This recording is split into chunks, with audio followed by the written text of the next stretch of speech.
इमरान एक telephone booth के सामने रुका। उसने मुड़कर देखा, दूर दूर तक किसी का पता नहीं था। सड़क ज्यादा चलती हुई नहीं थी। कभी कभार एक आध कार गुजर जाती थी या कोई राहगीर चलता हुआ नजर आ जाता। इमरान बूथ का दरवाजा खोलकर अंदर चला गया और फिर उसे अंदर से बोल्ट करने के बाद सुराख में सिक्का डाला। दूसरे लम्हे में 6 नॉट को डायल कर रहा था। दूसरी तरफ से एक भारी आवाज उभरी। हेलो, इमरान ने माउथ पीस में कहा। मैं रोशनी बोल रही हूँ। अगर उस वक्त रोशनी यहाँ मौजूद होती तो उसे इमरान की आवाज सुनकर गश जरूर आ जाता। आवाज आई, रोशनी? इमरान बोला, हाँ मैं बहुत परेशान हूँ। वो बोला, क्यों? इमरान ने कहा, उसने पिछली रात एक आदमी को मार डाला है। वो हमारी कार की स्टेपनी में छुप गया था। फिर एक जगह उसने पिछला शीशा तोड़कर हमें रिवॉल्वर दिखाया। मैं नहीं कह सकती कि उसने किस तरह नीचे गिरा दिया। इमरान ने पूरा वाकया दोहरा दिया। फिर बोला, मैं बहुत परेशान थी। मैंने उसे कहा कि पुलिस को इत्तला कर दे, मगर उसने इनकार कर दिया। मेरी समझ में नहीं आ रहा कि क्या करूं। बहरहाल मैंने घबराहट में पुलिस को फोन कर दिया कि फुला नंबर के गैराज में एक लाश है, लेकिन मैंने ये नहीं बताया कि मैं कौन हूं। आवाज आई, उसे इल्म है कि तुमने पुलिस को फोन किया है? इमरान बोला, नहीं, मैंने उसे नहीं बताया। मैं बहुत परेशान हूं। वो कोई खतरनाक आदमी मालूम होता है। कौन है ये मैं नहीं जानती। आवाज आई, तुम इस वक्त कहां से बोल रही हो? इमरान ने कहा, ये नहीं बताऊंगी। मुझे तुमसे भी खौफ मालूम होता है। दूसरी तरफ से हल्के से कह कहे की आवाज आई और बोलने वाले ने कहा, तुम पब्लिक बूथ नंबर 24 से बोल रही हो। इमरान की आंखें हैरत से फैल गईं। उसने घबराए हुए लहजे में कहा, मैं जा रही हूँ। आवाज आई, नहीं ठहरो, इसी में तुम्हारी बेहतरी है, वरना जानती हो कि क्या होगा। अगर पुलिस के हत्थे चढ़ गई तो मेरा तुमसे कोई झगड़ा नहीं, बल्कि तुम कई बार नादानिस्ता तौर पर मेरे काम भी आ चुकी हो। मैं तुम्हें इस जंजाल से बचाना चाहता हूँ। हाँ, तो मैं ये कह रहा था कि तुम बूथ के बाहर ठहरो। आधे घंटे के अंदर ही अंदर मेरा एक आदमी वहां पहुंच जाएगा। इमरान ने एहतजाजन कहा, क्यों? नहीं, मैं बिल्कुल बेकसूर हूँ। मैं क्या करूँ? वो खामखा मेरे गले पड़ गया। बोलने वाले ने उसे चमकार कर कहा, डरो नहीं रोशनी, मैं तुम्हारी मदद करना चाहता हूँ, इसी में तुम्हारी बेहतरी है। इमरान ने फौरन ही जवाब दिया। दूसरी तरफ से आवाज आई, हेलो। इमरान कपकपाती हुई आवाज में बोला, हेलो। अच्छा, मैं इंतजार करूंगी, लेकिन मुझे यकीन है कि ये मेरी जिंदगी का आखिरी दिन होगा। आवाज आई, बहुत डर गई हो? साथ ही कह कहा सुनाई दिया। फिर बोला, अरे अगर मैं तुम्हें मारना चाहता तो तुम अब तक जिंदा ना होती। अच्छा, तुम वहीं इंतजार करो। सिलसिला मुनक़ता कर दिया गया। इमरान बूथ से निकल आया। उसके होंठों पर शरारत आमेज मुस्कुराहट थी और दाढ़ी में ये मुस्कुराहट न जाने क्यों खतरनाक मालूम हो रही थी। आधे घंटे तक उसे इंतजार करना था। वो टहलता हुआ सड़क की दूसरी तरफ चला गया। उधर चंद सायादार दरख्त थे। रोशनी का इंतजाम उसने पिछली रात को ही कर लिया था। वो उस वक्त एक गैर मारूफ से होटल के एक कमरे में मुकीम थी और इमरान ने पिछली रात उसी के फ्लैट में गुजारी थी। वो दरख्तों के नीचे टहलता रहा। बार बार उसकी नजर कलाई की घड़ी की तरफ उठ जाती। 20 मिनट गुजर गए। अब वो फिर बूथ की तरफ जा रहा था। ज्यादा देर नहीं गुजरी थी कि उसने महसूस किया कि एक कार करीब ही उसकी पुश्त पर आकर रुकी है। अचानक इमरान पर खांसियों का दौरा पड़ा। वो पेट दबाए हुए झुककर खांसने लगा। फिर सीधा खड़ा होकर बूथ की तरफ मुक्का लहराता हुआ गुस्सीली आवाज में बोला, साली कभी तो बाहर निकलोगी? किसी ने पुश्त से कहा, क्या बात है जनाब? इमरान चौंक कर मुड़ा। उसके 3 या 4 फुट के फासले पर एक वजीह जवान खड़ा था और सड़क पर एक खाली कार मौजूद थी। इमरान बोला, क्या बताऊं जनाब? वो ऐसे बोला जैसे खांसियों के दौरे के नतीजे में उसकी सांसें उलझ रही हों। वो चंद लम्हे हाँपता रहा, फिर बोला, 1 घंटे से अंदर घुसी हुई है। मुझे भी एक जरूरी फोन करना है। कई बार दस्तक दे चुका हूँ, हर बार यही कह देती है 1 मिनट ठहरिए। 1 मिनट की ऐसी की तैसी 1 घंटा हो गया। नवारिद आगे बढ़ता हुआ बोला, ओहो ठहरिए जनाब, मैं देखता हूँ। उसने हैंडल घुमाकर दरवाजा खोला, लेकिन फिर उसे मुड़ना नसीब नहीं हुआ। इमरान का हाथ उसकी गर्दन दबोच चुका था। उसने उसे बूथ के अंदर धक्का दे दिया और खुद भी तूफान की तरह उस पर जा पड़ा। बूथ का दरवाजा खुदकार था, इसलिए उसे बंद करने की जरूरत भी नहीं थी। वो उन दोनों के दाखिल होते ही खुद ब खुद बंद हो गया। थप्पड़ों, घूसों और लातों का तूफान। हाथ के साथ ही साथ इमरान की जबान भी चल रही थी। मैं रोशनी, तुम्हारी ठुकाई कर रही मेरी जान। अपने बुलडॉग से कह देना कि मेरे बक्या नोट मुझे वापस कर दे, वरना एक दिन उसे भी किसी चूहे दान में बंद करके मारूंगा। और वो साली रोशनी, वो भी मुझे जुल दे गई। कल रात से गायब है। और बेटा, कल रात मैंने तुम्हारे एक साथी की कमर तोड़ दी है। इमरान उस पर अचानक इस तरह टूट पड़ा था कि उसे कुछ सोचने समझने का मौका ही न मिल सका। फिर ऐसी सूरत में चुपचाप पिटते रहने के अलावा और क्या हो सकता था। थोड़ी देर में उसने हाथ पैर डाल दिए। इमरान ने उसे कॉलर से पकड़कर उठाया, लेकिन उसके पैर जमीन पर टिकते ही नहीं थे। इमरान बोला, देखो बेटा, अपने बुलडॉग से कह देना कि आज रात को मेरे बक्या नोट वापस मिल जाने चाहिए। वो जाली हैं, मैं अभी उन्हें बाजार में नहीं लाना चाहता था। मगर उस कुत्ते की वजह से मेरा खेल बिगड़ गया है। आखिर वो दूसरों के मामलात में टांग अड़ाने वाला होता कौन है? उससे कहो आज रात मुझे नोट वापस मिलने चाहिए। मैं रोशनी के फ्लैट में हूँ और मुझसे खाइफ होकर वो कहीं छुप गई है। आज रात को भूलना नहीं, मैं रोशनी के फ्लैट में ही मिलूंगा। और ये भी कह देना उस चिड़ी मार से कि एबीसी होटल में एक पुलिस ऑफिसर मछलियों के शिकार के बहाने ठहरा हुआ है, होशियार रहना। फिर उसने उसे खींचकर बूथ से बाहर निकाला। सड़क वीरान पड़ी थी। नौवारिद अगर चाहता तो खुली जगह में उससे अच्छी तरह निपट सकता था, मगर हकीकत ये थी कि अब उसमें जिद्दोजहद की सकत नहीं रह गई थी। इमरान ने उसे स्टीयरिंग के सामने बिठा दिया। बोला जाओ अब दफा हो जाओ, वरना हो सकता है मुझे तुम पर फिर प्यार आने लगे। अपने बुलडॉग तक मेरा पैगाम जरूर पहुंचा देना, नहीं तो फिर जानते हो मुझे जहां भी अंधेरे उजाले मिल गए तुम्हारा ऑमलेट बनाकर रख दूंगा। हुदहुद को इमरान ने अपने रंग में ढालने की कोशिश की थी। वो सचमुच थोड़ा सा बेवकूफ था, लेकिन इमरान के इशारे पर बिल्कुल मशीन की तरह काम करता था। काहिल और सुस्त होने के बावजूद भी काम के वक्त उसमें काफी फुर्तीलापन आ जाता। मगर इस काम से वो बुरी तरह बेजार था जो आजकल उसे सौंपा गया था। वो उस काम को भी किसी हद तक बर्दाश्त कर सकता था, मगर कम से कम एबीसी होटल में कयाम करने के लिए तैयार नहीं था। लेकिन इमरान से खौफ भी मालूम होता था और वो बेचारा अभी तक इस बात से वाकिफ नहीं था कि उसे हकीकतन क्या करना है। वैसे महकमा उसे मछली का शिकार करने की तनख्वाह तो देता नहीं था। कल वो होटल में दाखिल हुआ था और आज उसे इमरान की हिदायत के मुताबिक शिकार के लिए सुबह से शाम तक समंदर के किनारे बैठना था। लेकिन वो एबीसी की फजा और माहौल से सख्त बेजार था। उसे वहां हर वक्त बुरे आदमी और बुरी औरतें नजर आती। उस वक्त वो नाश्ते की मेज पर बैठा जल्दी जल्दी हलक में चाय उंडेल रहा था। वो जल्द से जल्द यहाँ से निकल जाना चाहता था। बात यह थी कि उसे काउंटर के करीब वही औरत नजर आ गई थी जिसने पिछली रात उसे बहुत परेशान किया था।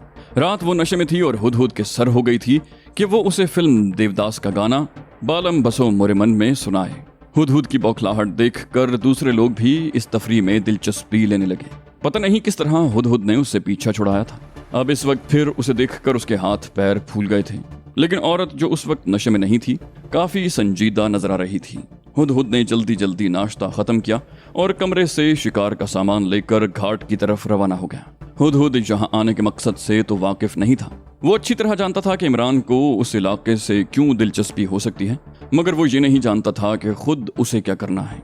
अलबत्ता वो अपनी आंखें जरूर खुली रखना चाहता था। उस हिस्से में समंदर पुरसुकून था और उधर लांचों और कश्तियों की भी आमदोरफ्त नहीं रहती थी। उसे अपने अलावा 2-3 आदमी और भी नजर आए जो पानी में डोरें डाले बैठे ऊँग रहे थे। वो 1 बजे तक झक मारता रहा, लेकिन एक मछली भी उसके कांटे में न लगी। लेकिन वो शायद इससे बेखबर था कि थोड़े ही फासले पर एक आदमी खड़ा खुद उसी का शिकार करने की ताक में है। वो आदमी चंद लम्हे खड़ा सिगरेट के कश लेता रहा, फिर आहिस्ता आहिस्ता हुदहुद की तरफ बढ़ा। उसने हुदहुद से कुछ फासले पर बैठते हुए कहा, आजकल शिकार मुश्किल से ही मिलता है। हुदहुद चौंक कर उसे घूरने लगा। ये एक दुबला पतला और दराज कद आदमी था। उम्र 30 और 40 के दरमियान रही होगी। उसके शाने से एक कैमरा लटक रहा था। हुदहुद अपने चेहरे पर खुश अखलाकी के आसार पैदा करता हुआ बोला, जी हाँ। नवारिद ने पूछा, आप इस शौक को कैसा समझते हैं? वो बोला, माफ फरमाइएगा, मैं समझा नहीं। नवारिद बोला, ओह, मेरे इस सवाल को किसी और रोशनी में न लीजिएगा।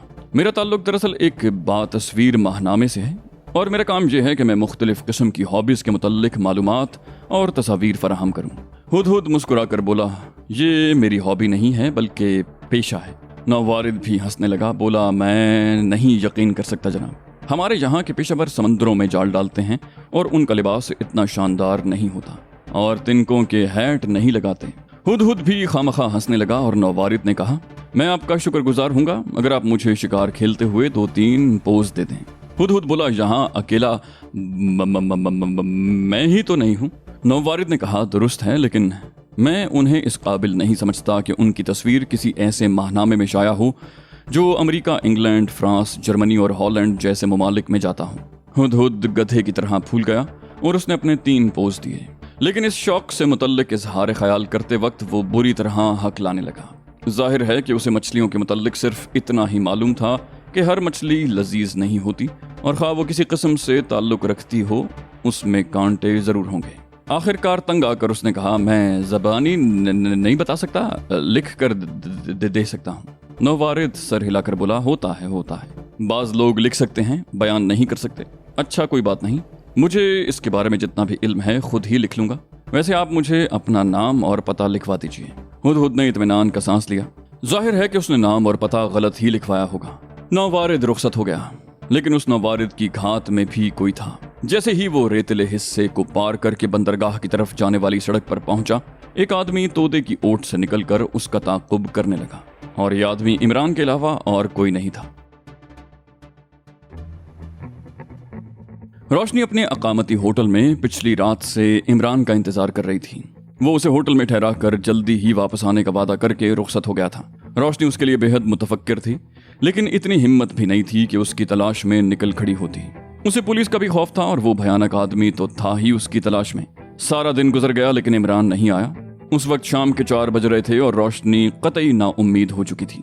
उसे यकीन था कि इमरान किसी न किसी मुसीबत में फंस गया है, या तो वो पुलिस के हत्थे चढ़ गया है, या फिर उस भयानक आदमी ने। वो इस ख्याल से ही कांप उठी। उसके तसव्वुर में इमरान की लाश थी। वो पलंग पर करवटें बदल रही थी। उसकी समझ में नहीं आता था कि क्या करे। अचानक किसी ने दरवाजे पर दस्तक दी और रोशनी उछल पड़ी, लेकिन फिर उसने सोचा मुमकिन है वेटर हो, क्योंकि ये चाय का वक्त था। रोशनी ने बेदिली से कहा, आ जाओ। दरवाजा खुला। इमरान सामने खड़ा था। रोशनी बेतहाशा उछलकर उसकी तरफ लपकी। तुम कहाँ थे? मैं तुम्हें मार डालूंगी। इमरान इस तरह बौखलाकर पीछे हट गया जैसे उसे सचमुच रोशनी की तरफ से कातिलाना हमले का खदशा हो।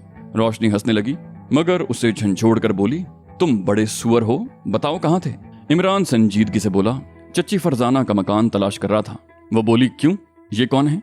इमरान ठंडी सांस लेकर बोला, मैं नहीं जानता। मुझे मालूम है कि वो एक ऐसे आदमी से वाकिफ हैं जिसका बायां कान आधा कटा हुआ है। वो बोली, करने लगे बेतुकी बकवास, तो मुझे इस तरह छोड़कर कहाँ चले गए थे? इमरान ने कहा, क्या तुम मरना चाहती हो? रोशनी चिल्ला गई, बोली, हाँ मैं मरना चाहती हूँ। इमरान बोला, अच्छा तो उर्दू के इश्किया नॉवल पढ़ना शुरू कर दो, तुम बहुत जल्द बोर होकर मर जाओगी। वो बोली, इमरान मैं तुम्हें गोली मार दूंगी। इमरान उसे एक आराम कुर्सी पर धकेलता हुआ बोला, चलो बैठ जाओ, हम दोनों की जिंदगी का इन्हिसार सिर्फ उस नामालूम आदमी की मौत पर है। रोशनी उसे खामोशी से देखती रही, फिर बोली, तुम आखिर हो क्या भला? मुझे बताओ, मैं पागल हो जाऊंगी। इमरान ने कहा, मैं तुमसे पूछता हूँ कि क्या कल रात फोन पर तुमने पुलिस को इत्तला दी थी? रोशनी चौंक पड़ी, किस बात की इत्तला? इमरान ने कहा, यही कि गिराज नंबर 13 में एक लाश है। वो बोली, हरगिज नहीं। भला मैं क्यों इत्तला देने लगी? इमरान बोला, पता नहीं, फिर वो कौन औरत है? तुमने शाम का कोई अखबार देखा? वो बोली, नहीं मैंने नहीं देखा, मुझे पूरी बात बताओ, उलझन में न डालो। इमरान ने कहा, पुलिस ने गिराज का ताला तोड़कर लाश दरियाफ्त कर ली है। ड्राइवर जिंदा ही निकला, सिर्फ बेहोश हो गया था। अखबार की खबर है कि पिछली रात किसी नामालूम औरत ने, जो लहजे से एंग्लो इंडियन मालूम होती थी, फोन पर उसकी इत्तला पुलिस को दी थी। वो बोली, मैं कसम खाने को तैयार हूँ। इमरान ने कहा, मुझे यकीन है कि तुम ऐसी हरकत नहीं कर सकती। कहने का मतलब सिर्फ यह है कि तुम मेरी इजाजत के बगैर इस होटल से बाहर कदम न निकालना, खा मुझसे 1 हफ्ते के बाद ही मुलाकात क्यों ना हो। वो बोली, मैं वादा नहीं कर सकती। इमरान ने कहा, क्यों? बोली, मैं तुम्हारे साथ ही रहूंगी, तुम मुझे तनहा नहीं छोड़ सकते। इमरान बोला, यानी तुम चाहती हो कि हम दोनों की गर्दनें साथ ही कटें? बोली, न जाने क्यों मुझे तुम्हारी मौजूदगी में किसी से भी खौफ महसूस नहीं होता। इमरान ने कहा, अच्छा सिर्फ आज रात और यहाँ ठहर जाओ। बोली, आखिर क्यों, तुम करते क्या फिर रहे हो, मुझे बताओ। इमरान बोला, नहीं रोशनी, तुम बहुत अच्छी हो, तुम आज रात यहीं क़याम करोगी। अच्छा ये बताओ, कभी तुम्हें ABC होटल में कोई ऐसा आदमी नजर आया जिसका बायां कान आधा कटा हुआ हो? वो पलकें झपकाने लगी, शायद वो कुछ याद करने के लिए जहन पर जोर दे रही थी। उसने आहिस्ता से पूछा, क्यों, तुम ये क्यों पूछ रहे हो? नहीं, मैंने वहां ऐसा कोई आदमी नहीं देखा, लेकिन मैं ऐसे आदमी को जानती जरूर हूँ। इमरान ने कहा, ABC से ताल्लुक है उसका? वो बोली, नहीं, वो इस हैसियत का आदमी नहीं है कि उसका गुजर ABC जैसी महंगी जगहों में हो सके। वो माहीगिरों की एक कश्ती पर मुलाजिम है। इमरान बोला, तुम्हें यकीन है कि उसका बायां कान कटा हुआ है? वो बोली, हाँ, लेकिन तुम? इमरान ने कहा, ठहरो, मुझे बताओ कि वो इस वक्त कहाँ मिलेगा। वो बोली, मैं भला क्या बता सकती हूँ, मुझे उसका घर नहीं मालूम। इमरान बोला, तो उस कश्ती का ही निशान पता बता दो जिस पर वो काम करता है। वो बोली, हर्षफील्ड फिशरीज। इमरान ने एक तवील सांस लेकर आहिस्ता से दोहराया, हर्षफील्ड फिशरीज। फिर उठता हुआ बोला, अच्छा टाटा, कल सुबह मुलाकात होगी। वो बोली, ठहरो, मुझे बताओ तुम किस चक्कर में हो? इमरान ने कहा, मैं अपने बकिया नोट वापस लेना चाहता हूँ। रोशनी उसे घूरते हुए बोली, कुछ भी हो, अब तो मुझे इतने अहमक नहीं मालूम होते जितने उस शाम ABC में मालूम हुए थे। इमरान उसे घूंसा दिखाता हुआ बोला, फिर अहमक कहा? तुम खुद अहमक। ये कहते हुए वो कमरे से निकल गया।